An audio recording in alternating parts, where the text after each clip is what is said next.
खुदा इतना करम के बाहर होना चाहिए। खुदा इतना करम के बाहर होना चाहिए। खुदा इतना तेरा करम एक बार होना चाहिए।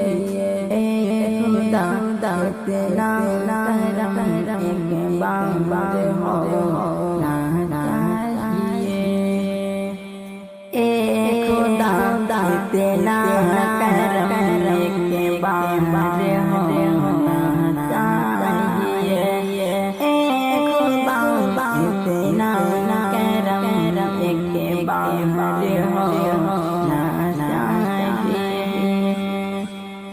ख्वाब में सरकार कहा एक बार दीदार होना चाहिए। ख्वाब में सरकार कहा दीदार होना चाहिए। ख्वाब में सरकार कहा दीदार होना चाहिए। ख्वाब में सरकार का दीदार होना चाहिए। आज अगर इस्लाम पर आने लगे दोस्तों, आज अगर इस्लाम पर आने लगे दोस्तों, बांध कर सर पर कफन तैयार होना चाहिए। बांध कर सर पर कफन तैयार होना चाहिए। बांध कर सर पर कफन तैयार होना चाहिए। बांध कर सर पर कफन तैयार होना चाहिए।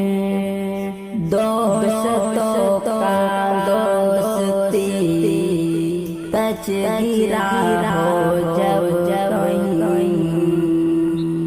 दोस्तों दोस्ती का तस्कीरा हो जब दोस्तों का दोस्ती का तस्कीरा जब हो कहीं लाज़मी है मिसल होना चाहिए। ख्वाब में सरकार का दीदार होना चाहिए। देखना बैतुल मुक़द्दस हाथ में आज़ाद का बशर। देखना बैतुल मुक़द्दस हाथ में आज़ाद का बशर। हज़रत फ़हरुल जैसा किरदार होना चाहिए। हज़रत फ़हरुल जैसा किरदार होना चाहिए। हज़रत फ़हरुल जैसा किरदार होना चाहिए। खुदा इतना करम एक बार होना चाहिए।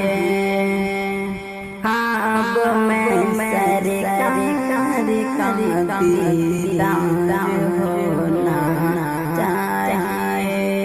ख्वाब में